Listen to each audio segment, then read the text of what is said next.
السلام عليكم ورحمة الله وبركاته. أعزائي مشاهدين ومتابعين قناة المتواضعة، أهلا بيكم في حلقة جديدة في الكورة دايما مجنونة. النهاردة مسابقة الماتش التاني بتاع منتخب مصر مع غانا. ماتش المفروض هيبقى قوي وصعب.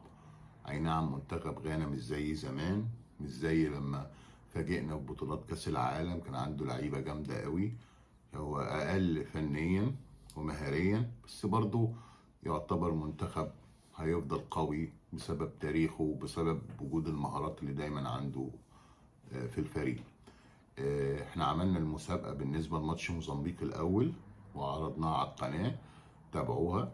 دلوقتي المسابقة التانية اللي هو ماتش غانا.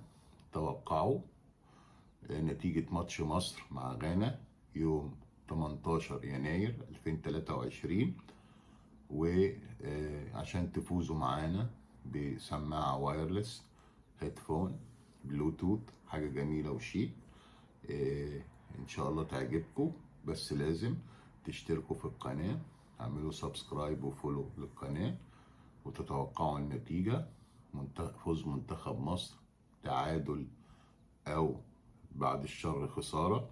مش لازم تقولوا 1-0 2-0 3-1 بالظبط، يعني عشان نسهل الأمور نقول فوز منتخب مصر، تعادل، خسارة كده، عشان نحاول نعمل السحب على الجايزة بتاعة المباراة.